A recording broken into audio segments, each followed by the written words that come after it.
In this video, we're going to be looking at motion graphs and how we interpret them by using slopes, concavity, and areas.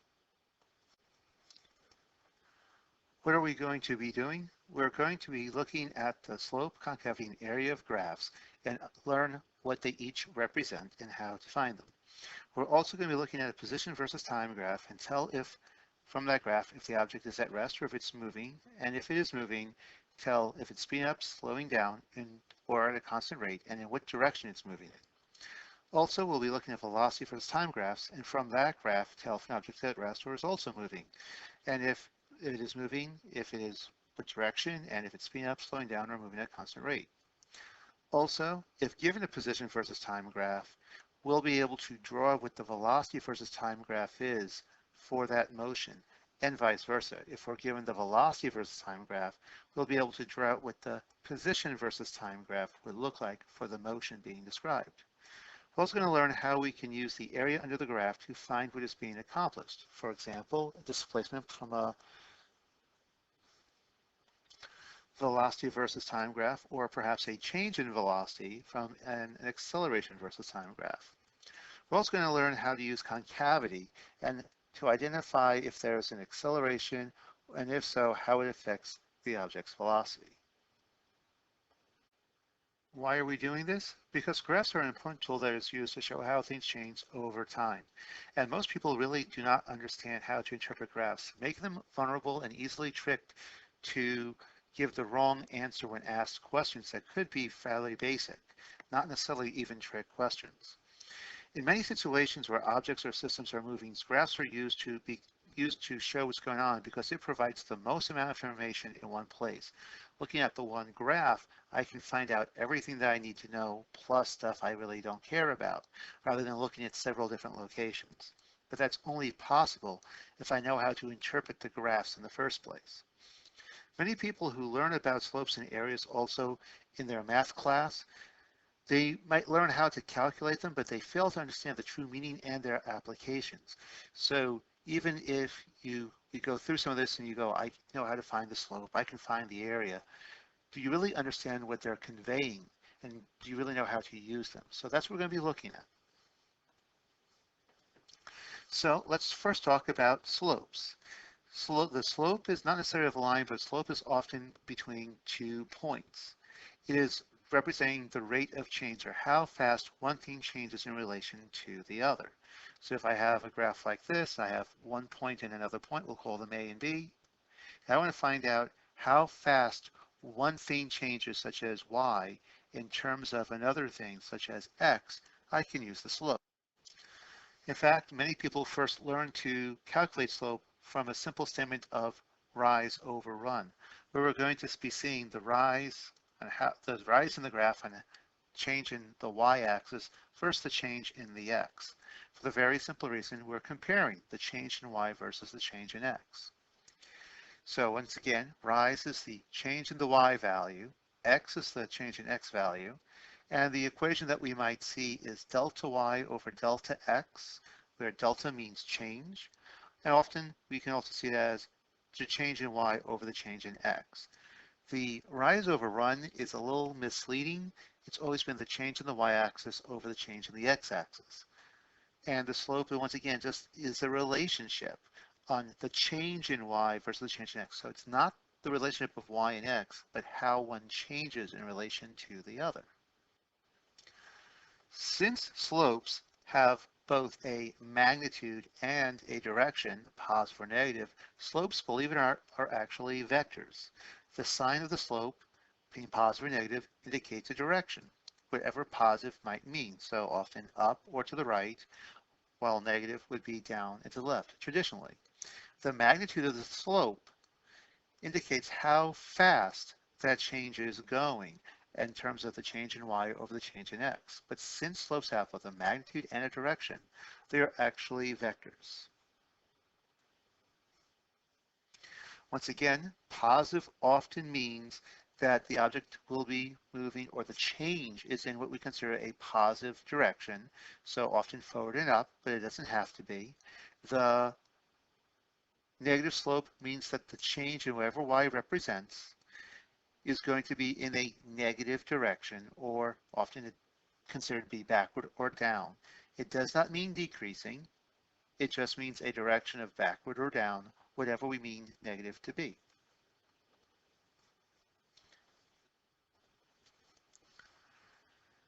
The magnitude indicates how fast one aspect, y, for example, is changing in relation to the other aspect, x. If my slope is greater than 1, such as my green, where the magnitude is greater than 1, that means the change in y is larger than the change in x. If, for my blues, the magnitude is equal to 1, then the y changes just as much as the x does. So they change at equal rates, if you will. And the last part, the orange yellows, if they are less than 1, the magnitude of the slopes, then my x-axis magnitude change is bigger than the y change. So y changes to a smaller degree than the x. One of the things that most people will actually get confused on is if I ask the question, which slope, the positive 0.6 or the negative 3, is greater? Most people will actually turn around and say, well, the positive 0.6 is greater because it's a positive. And last I learned, positives are always bigger than negatives. And while that sounds right, it's actually very much wrong. And that's because when we're comparing the size of the slopes, we're indicating the magnitude. And 3 is bigger than 0.6. The sign does not represent with vectors whether you have or owe. It is a matter of direction only. So if I was to ask, what is faster, 6 miles per hour north or 30 miles an hour south? The answer is 30. But if 6 miles an hour north is positive, that means 30 miles an hour south must be negative. So now all of a sudden, is the positive 6 faster than the negative 30? Of course not. And that's because positive and negative for vectors mean direction, nothing else. So when we actually compare our slopes, we're going to compare the magnitudes only and not look at the signs, because the sign indicates direction. The role of slope when dealing with motion graphs will always be the same, in the fact that it will always be a change in the y-axis over the change in the x. However, what that means and what that represents depends solely on the type of graph that we're looking at. For example, if I'm looking at a position versus time graph, the slope would be the change in position over time, which is displacement over time. So that means the slope of a position versus time graph is average velocity. And you'll actually see people a lot of times write down in their notes this thing right here that I box out. Slope equals average velocity. And if you write that down, that is going to be totally and utterly inappropriate. It's not necessarily wrong, it's just inappropriate. Now begs the question, why is it inappropriate? And the reason is the slope itself is a relationship between two axes, but not all graphs have the same axes. For example, if I'm looking at a velocity versus time graph, then the slope would be the change in velocity over time. And that means that's how fast my velocity is changing with respect to time. And that's my average acceleration. So the slope could actually represent acceleration over a period of time rather than velocity. It all depends on the context of the graph. If we put this in terms of a relationship type situation, is it appropriate for one person to kiss another?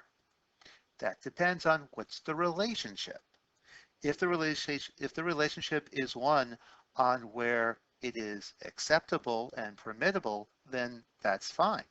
But if it's some random stranger, or if it's someone who does not want to be involved with someone else, where it is inappropriate, then it's not okay. So the question is a kiss an act of sentiment and feeling and caring, or is it an unwanted assault of sorts? And the answer to that is, it depends on the context. What does slope represent? It depends on the context. And that's something that we have to be careful of because we're very bad at looking at the context. So you should never turn around and say that the slope is average velocity. You may always say the slope of a position versus time graph is the average velocity, just like the slope of a velocity versus time graph is the average acceleration. Please notice, now I am stipulating what the context is for this relationship. Now it's much easier told if something is appropriate or not.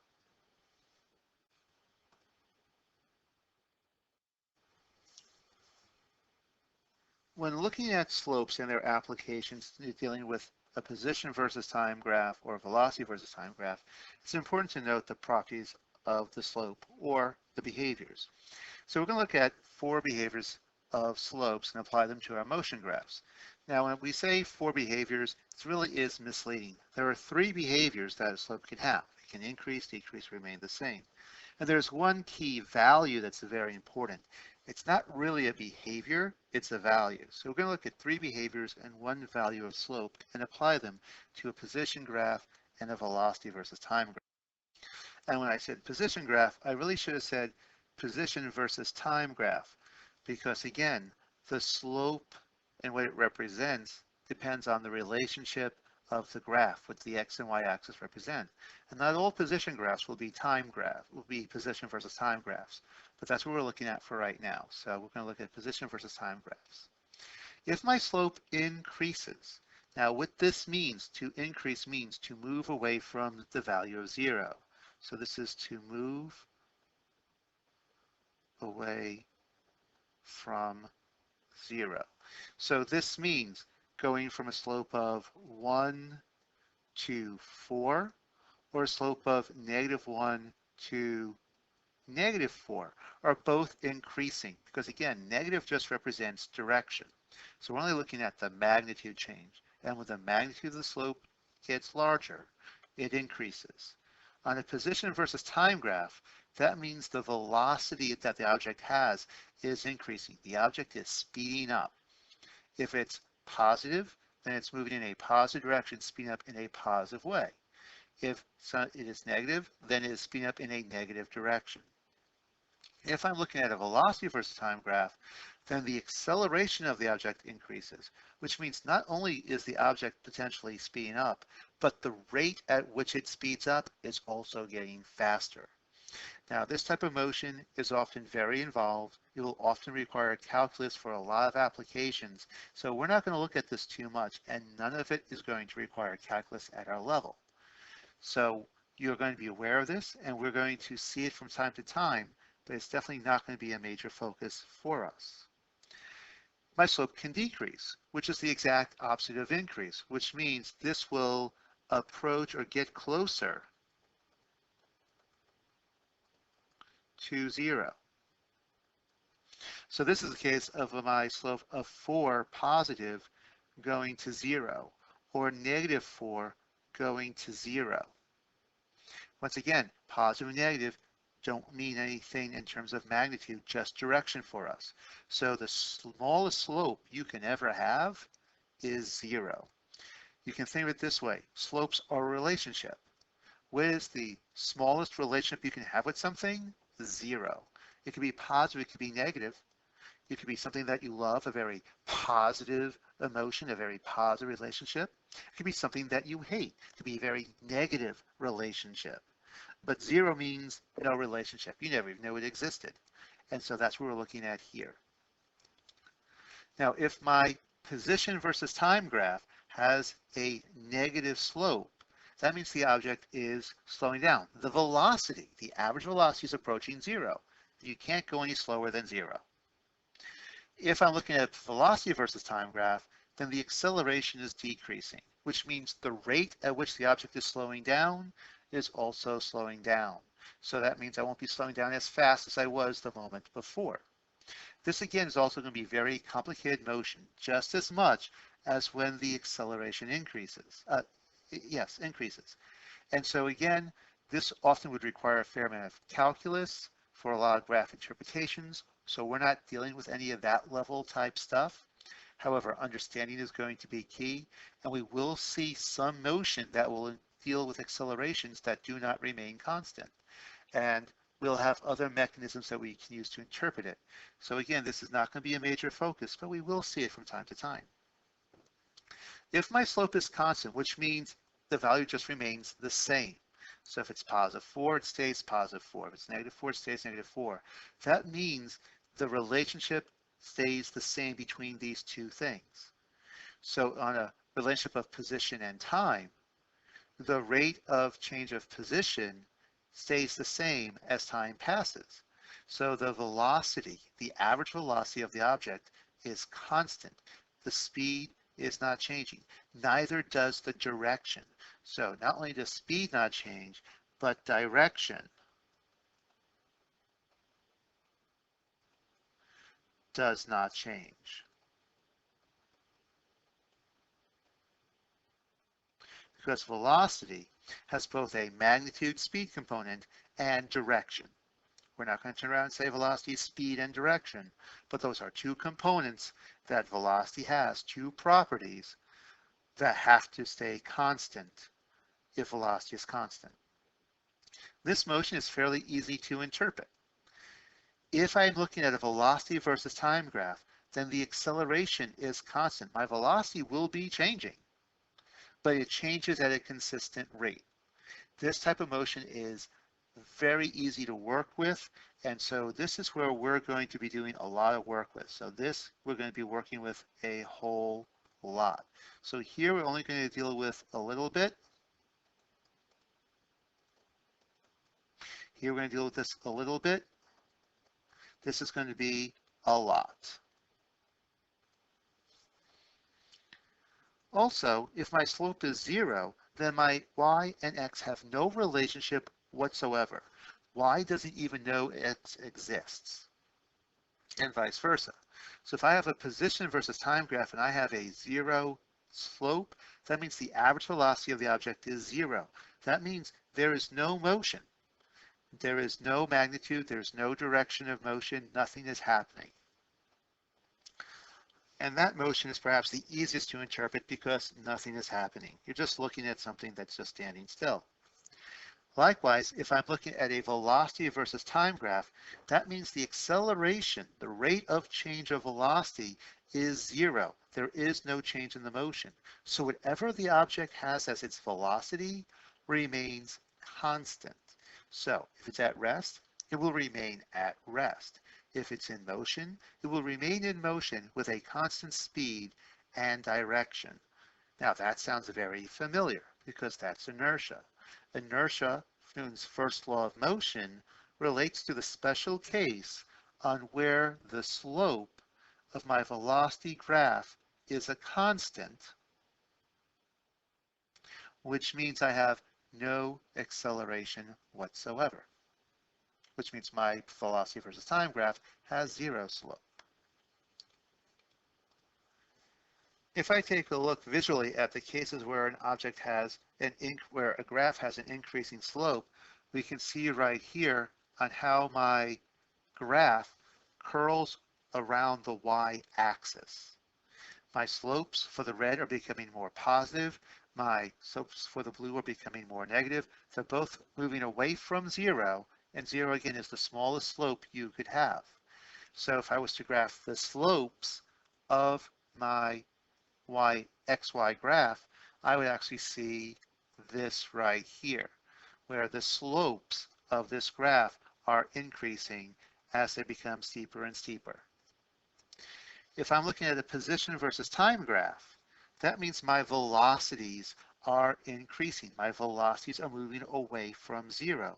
And I can see on how the slope, the change in position becomes more positive as time goes on. It becomes bigger and bigger. So my velocities must be becoming more positive.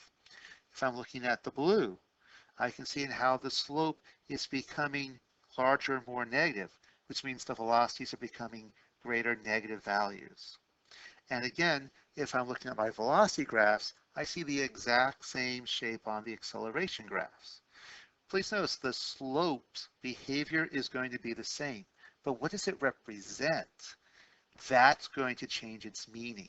For a position versus time graph, we're going to see how the velocities are changing.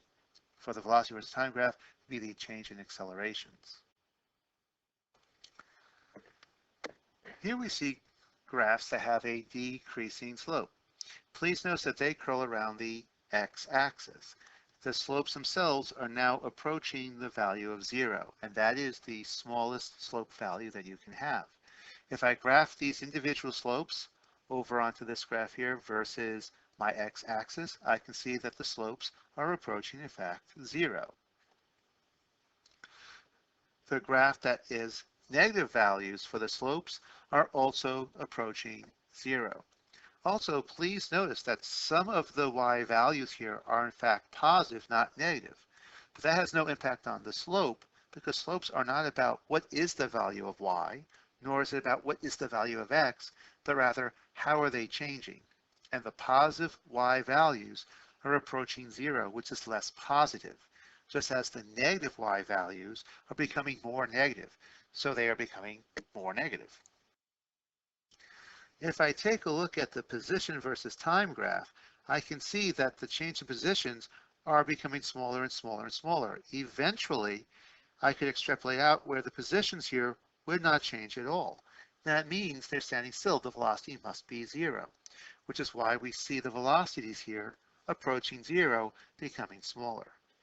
And of course, if I look at my velocity graph, my accelerations are doing the exact same thing. Again, the graphs look exactly the same because the relationships here are exactly the same. The slope is nothing more than the change in wherever my y is divided by my change in the x. But the relationship is defined by whatever x and y are. And so the significance of the slope varies with every graph, even though the pictures all look pretty much the same. If I have a constant slope, that means my y is not constant, nor my x necessarily, but the rate at which they change is constant. We often see a straight line, often at an angle. The slope of that would be a flat line because its value does not change. In fact, this often will follow the equation y equals mx plus b, where the value here would be the m from that graph. If I have a position versus time graph with constant slopes, that means the average velocity or the velocity of the object is a constant. It's not speeding up nor slowing down, it just goes in a constant direction with a constant speed. If I have a velocity versus time graph that is straight and slanted, then my accelerations are constant, which means it will maintain the same change in velocity in the same direction for all time. If my graph is flat, then I have 0 slopes. If I have a position versus time graph that's flat, that means the object is just standing still. I have no velocity. If my velocity is flat, that just means I have no acceleration. My motion remains constant, which makes it very easily predictable. Now, what some people try to do is they try to memorize all these different graphs and shapes. And I've seen people make little tables where they'll go, okay, well, if this is going on for a position graph, then this is the velocity. But if it's a velocity graph, then this is the acceleration. And so they have 1, 2, 3, 4 graphs. Then they have for constant velocities. So they have 1, 2, 3, 4, 5, 6, 7, 8, 9, 10, 11, 12, 13, 14, 15, 16 graphs. Unless they really want to make things complicated. And they go, well, I've got a positive and negative, so these are actually 2 graphs. So in that case, I've got 2, 4, 6, 8 here. I've got 8 here, 8 here, and 8 here. And 8 times 4 is 32. So I have 32 different graphs I have to have memorized. And that is really bad thinking. Just for the very simple reason, it is incredibly cumbersome and it's so easy to get things confused. But if we understand what's going on, if we understand the significance of what slope represents, then it's much easier to work with and it requires far less brain space. It just requires a little bit of understanding. Because again, we're not going to focus on how everything is different. You'll never find any two things that are the same. But if you understand relationships, then you can see the commonalities and you can use those commonalities to understand what's going on.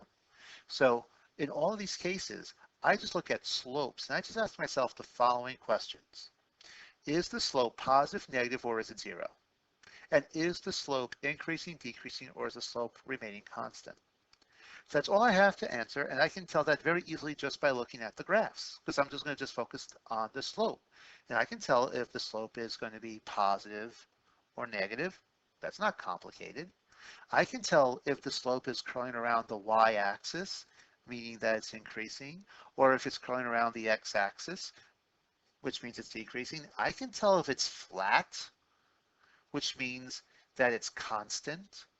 I can tell if it's positive or if it's flat, which is zero. These things are uncomplicated.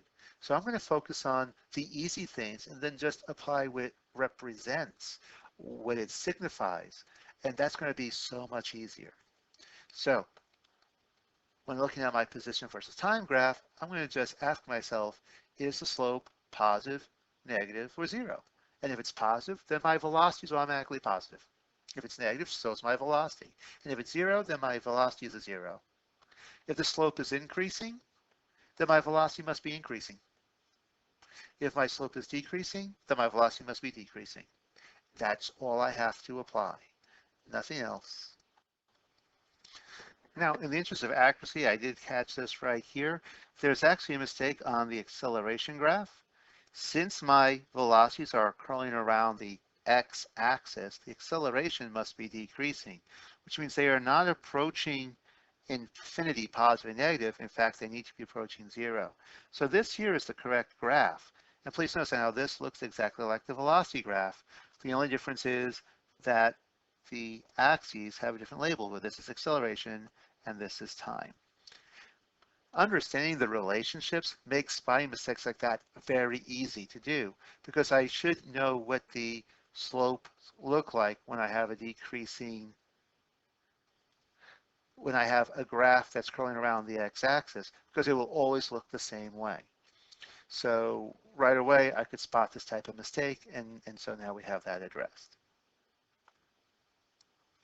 One of the things that you'll have to be able to do is, if I give you a position graph, or someone else gives you a position graph versus time, you should be able to draw the velocity versus time graph to represent the motion that's being described in the graph.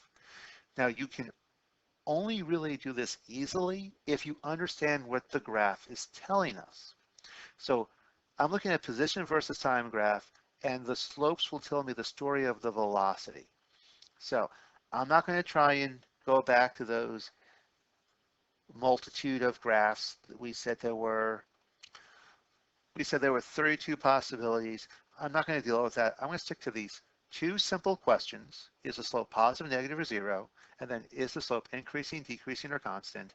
And apply that to the velocity. Because that's what I'm really saying here. For a position versus time graph, the question is the velocity positive, negative, or zero? Because that's what slope represents here. The slope is the velocity. And then is the velocity increasing, decreasing, or constant? So I'm going to use the word slope, but I know slope represents velocity for this position versus time relationship. If this is something other than position, I can't use the word velocity, because that's a totally different relationship. But I would still be able to answer the questions about the slope. The slope just wouldn't represent velocity. So looking at this first section, is this slope positive, negative, or zero? And since it's slanting downward, it's got to be negative. So my starting velocity must be negative. We don't know what value, but I do know it's going to be below the x-axis, so I'm picking the value right now.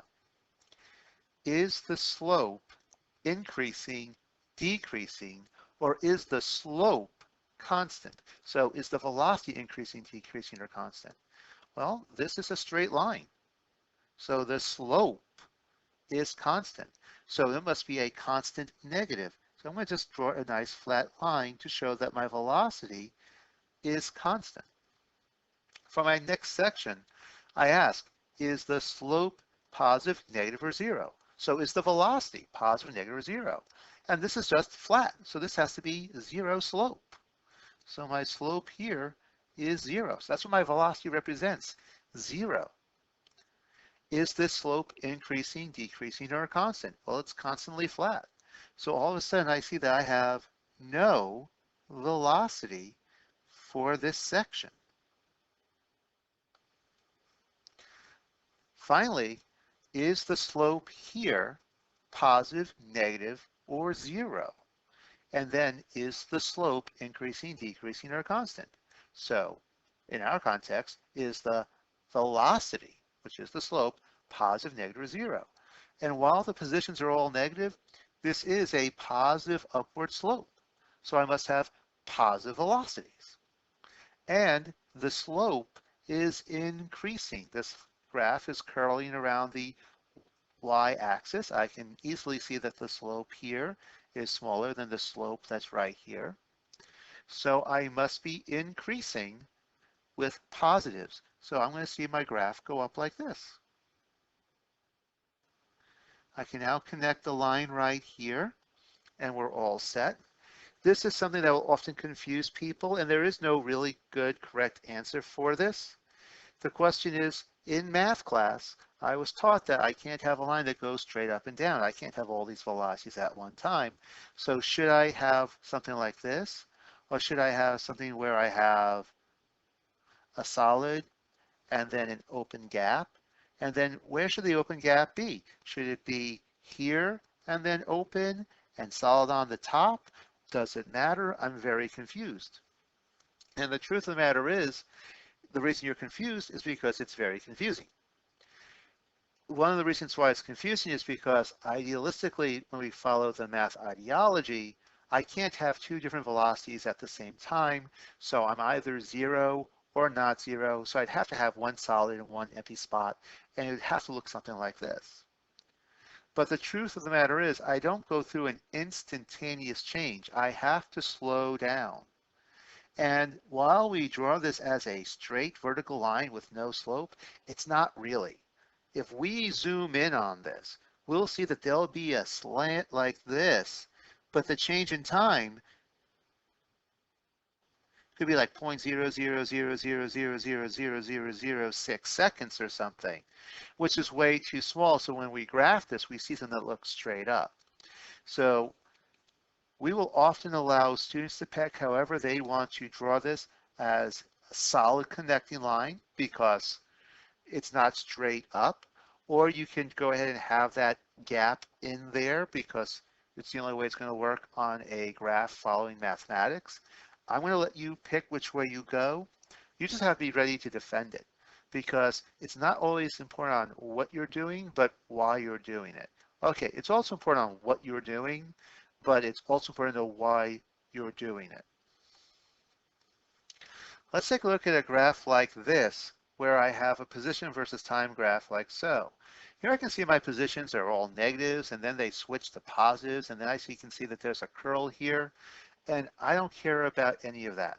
I am focusing on the slopes, because the slopes represent the velocity. So that's what I'm going to focus on.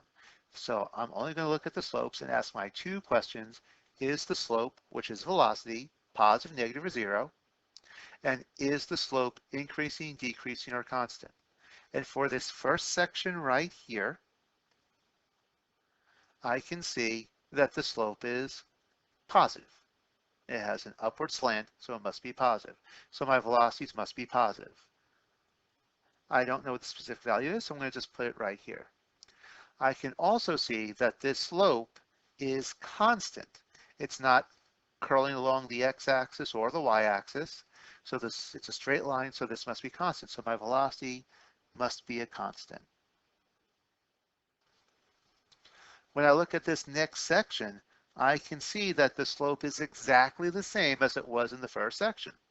So I'm going to just carry my line exactly as it was before because that slope, which represents the velocity, has not changed. So since the slope that represents velocity has not changed, the velocity represented by that slope, of course, didn't change. I now have a curl. I can see the slopes are positive. So all my velocity values must be positive.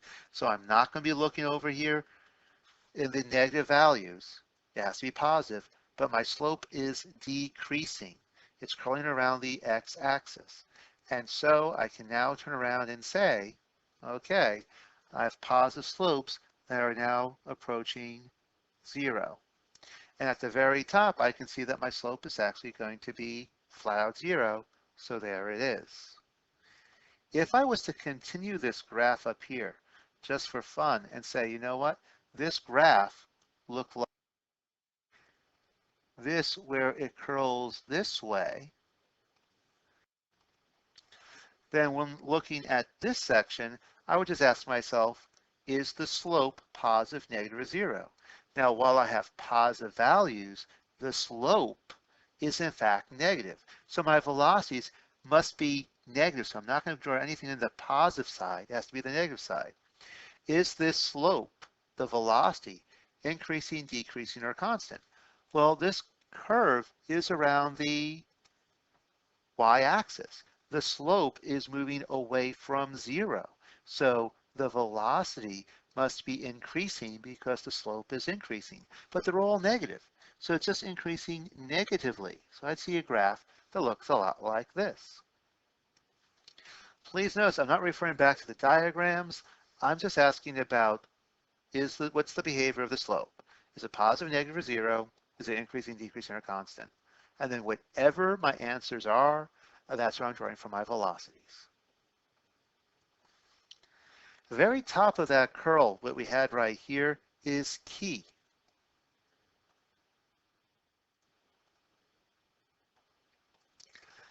It is key because that is where there is a change in the behavior.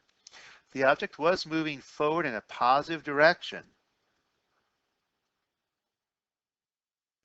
but now it's going to move in a negative direction. So my velocities were once positive, means moving forward. The object will now be moving backward. The only way I can change my direction is if I stop moving for at least just a moment. And that's what this point here is. And that's why the slope at the very top is 0, because it represents a stop in the change. For the moment, something has to stop for it to reset in the other direction. A math term that we use for these points is critical. A critical point is a point on where the behavior of something is going to change. Often the slope has to be 0 for that behavior to change. Most people really don't understand the term critical when it comes to a math or a science application for the very simple reason, a lot of times when we turn around and use the word critical, people associate with something being important. You know, guys, here we have this big test coming up. It's critical that you understand this. This is some critical information here. Wow, that must mean it's like really important. But that's not what it really means at all. Think about it for this following scenario. Hopefully this never happens to any of you guys, but let's say you come home and you find out that the relative that you most care about has just had this horrible event and that they're at the hospital and you rush to the hospital. You rush in and the doctor tells you that they are in critical condition. And your reply is, thank goodness, their condition is important. That doesn't make sense. That's not what it means. Critical condition means that we don't know how this is going to turn out. They might pull through, they may not. They are at a precipice, a point of transition, and we don't know what's going on. When we turn around and say, this is critical for you to know, this is some critical information, this is information that could mean the difference between success or failure. That's what critical means for us. So the physics definition is simply a point of change in direction or behavior. And you're going to hear the term critical a lot in our class. We'll have critical values, critical angles, and all of that means points of transition. The behavior is going to change. When my graphs are curved, they have something called concavity. Straight flat lines don't have any concavity. Their concavity is considered 0. But when you are curved, you have something called concavity. An oversimplification of concavity is a curving of a graph. And that's fine for what we're going to use here. Concavities, like slopes, have signs, positive or negative. If my concavity curls in an upward direction, think of it like a bowl. If that bowl can hold water, or if that bowl can scoop water, then we have positive concavity. So if I'm curving along the positive y-axis, then I have positive concavity. If I am curling along the negative y-axis, if my bowl is upside down where it will spill water, if I try to scoop water with my bowl held this way, it won't work. Then I'm going to spill the water and I have negative concavity. This is where my graphs curve downwards. The concavity itself is actually a slope of a slope. That sounds kind of complicated, but it's the rate of change of a rate of change. That's what it's really connected to. And that's why straight lines have no concavity, because there's no change in the slope. So if I have a position versus time graph and I have any concavity, then I could see what that is with my acceleration. So if I have a curve that is positive like so, I know that I'm going to have a positive acceleration because the concavity is positive. And if I think of it this way, looking at my position versus time graph, is the slope positive or negative? I have a positive slope. Is the slope increasing, decreasing, or constant? My slope is increasing. So if I was to graph my velocity, I would see something that looks like this. So if I ask my slope questions about this to get acceleration, is the slope positive or negative? The slope's positive. Is the slope increasing, decreasing, or constant? The slope is constant, and that's exactly what I see here. So I can actually skip this graph and go right to my acceleration graph by looking at the curve of the graph, by looking at its concavity. So the slope of a position versus time graph gives me velocity. Concavity will give me acceleration for a position versus time graph. So kind of like what I had said earlier, we have different types of concavity. We have positive concavity, and on a position versus time graph, that means the object has positive acceleration. I have negative concavity. That's where I'm going to curl around the negative y-axis. I'm going to curl around the x-axis. I'm going to not be able to hold water, and so I'm going to have a negative acceleration.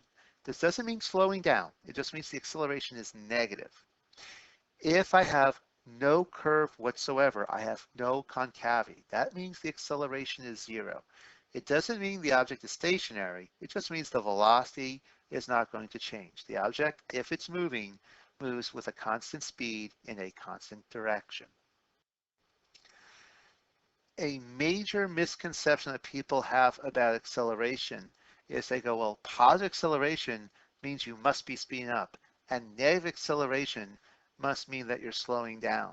And that is not at all true. It's kind of like the following statement. It is always a bad idea to cut someone's chest with a knife. That sounds like a reasonable statement. But here's a funny question. If you're a heart surgeon and you're trying to give someone a double bypass surgery to save their life, how do you get to the heart? And what do you use? We cut into the chest, and we use a scalpel, which is just a special type of knife. So a statement like cutting into a person's chest with a knife is always bad is too general a statement, although because it all depends on what the context is. And without a context, we kind of apply our own.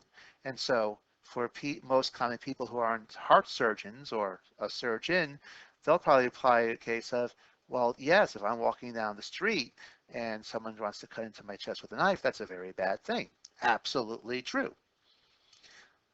But then that's a totally different context than a surgery room in an operation to save a life. So we can't turn around and say acceleration is positive. Acceleration is positive, that means the object is speeding up. If acceleration is negative, it is slowing down, because we need to know what is the context. What's the velocity doing? So if an object is speeding up, the velocity and the acceleration just simply have to agree. So that means if my velocity is positive and my acceleration is positive, I'm going to speed up. I'm going to move faster in the positive direction. But if my velocity is negative, the only way I'm going to speed up is if my acceleration is also negative. Because again, that's direction. The only way I can move faster going south is if I speed up in the southern direction.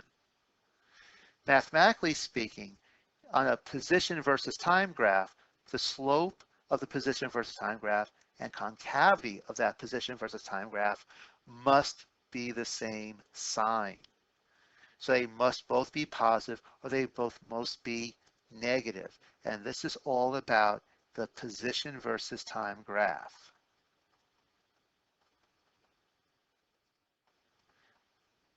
And no other graph, because a different type of graph will have different relationships and slope and concavities will mean something else.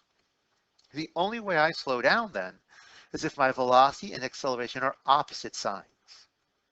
So if my velocity is positive, that means my acceleration must be negative. But if my velocity is negative, then my acceleration must be positive. So again, they have to be opposite signs for this to slow down. And keep in mind, whatever is positive or negative is purely arbitrary. You pick. I can very easily say south is positive and north is negative.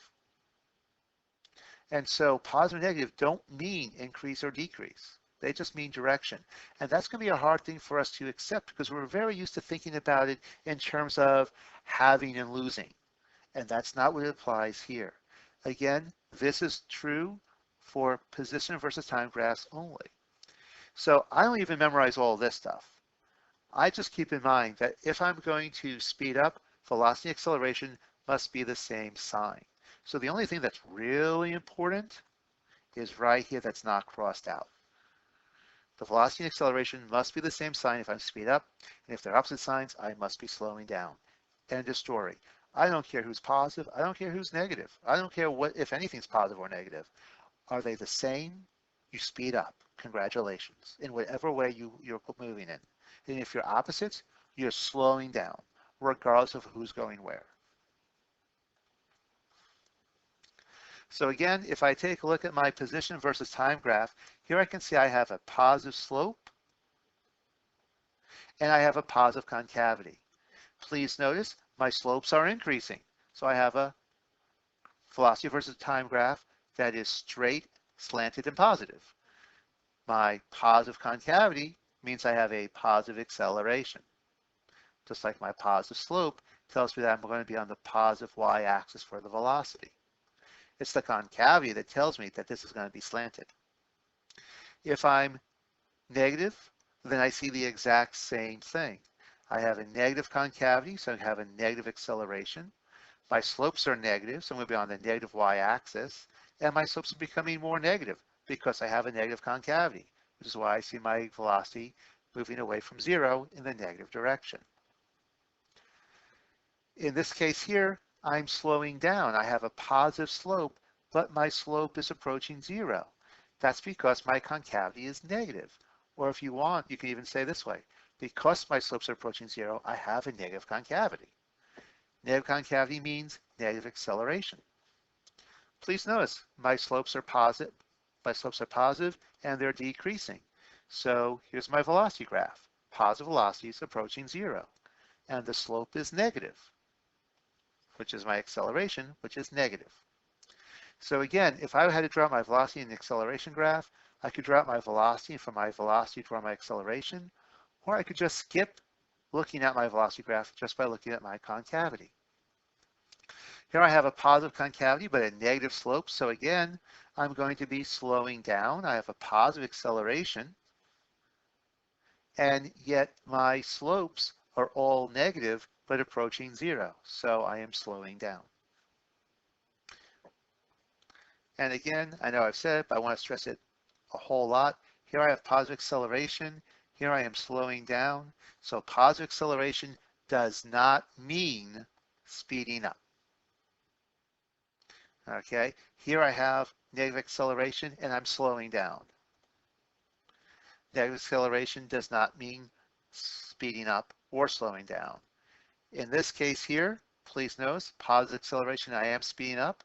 Here I have a negative acceleration and I am speeding up. Again, it doesn't matter if the acceleration is positive or negative. It depends on if the acceleration and velocity are the same sign. It depends on whether the slope and concavities of the position versus time graphs are the same signs or opposite signs. If I have a constant velocity, then I have no concavity. So my velocity just remains constant. So there we go. So for me to graph the acceleration, I just skip everything else and I just ask myself about the concavity of a position versus time graph. And I ask myself, is the concavity positive, negative, or zero? If it's positive, I draw a flat positive line. If it's negative, I draw a flat negative line. If it's zero, I just draw out zero.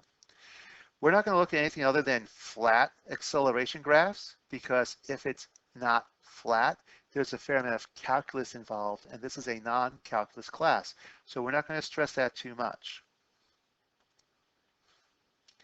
Again, if we focus on what is important to understand the relationships and we don't try to memorize everything, you're going to have a very easy time with this.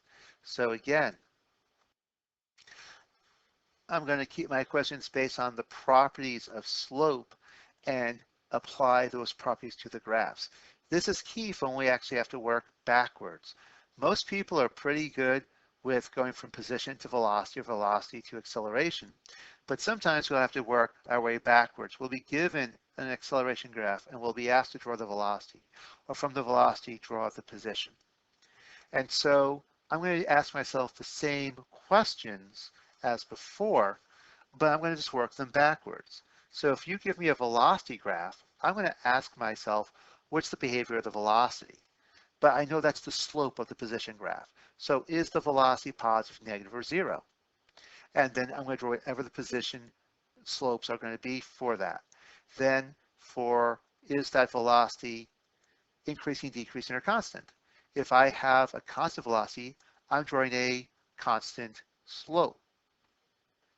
I have a constant slope. If I have an increasing velocity, then I'm going to draw a graph that has an increasing slope. So it's going to curve around the y-axis. And if I have a decreasing velocity, that means I have a decreasing slope for my position graph. So I would draw a graph that's curling along the time axis. All right, so here we have a velocity versus time graph, and I'm being asked to draw out the position graph. Now, this is very important that they have to give me the starting position, which I can see right here by this red dot. And it is even labeled as xi, x for position, I for initial. So this is my initial position. And based on this initial position, draw the position versus time graph. So looking at this section right here, I ask myself, is the velocity, which is the slope of the position graph, positive, negative, or zero? And it's positive. So I'm going to have a positive slope. Is this velocity, which is the slope again, increasing, decreasing, or constant? Well, it's constant. It's flat. So I'm going to have a constant positive velocity. So I'm going to have a constant positive slope. Now I look at this here and I ask myself, is this velocity positive, negative, or zero? And for everything here, the velocities are positive. So I must have a positive slope. The velocity is decreasing. In fact, it's decreasing to zero. So my slope must be curling out to zero. Looking at this section here, I can see that my velocities are negative. So I must have a negative slope now. And I can see that the slope is going to become bigger. My velocity is increasing in the negative direction. So I'm going to see a curve that goes a lot like this. So that's my graph. If they had given me a different starting position, let's say that it was down over here, then I would do exactly the same thing. This graph just simply slides down because the relationship of the velocity and time is exactly the same. So the only thing that changes here is my starting position. So that's why that's something that they have to tell me, because I cannot figure that out otherwise.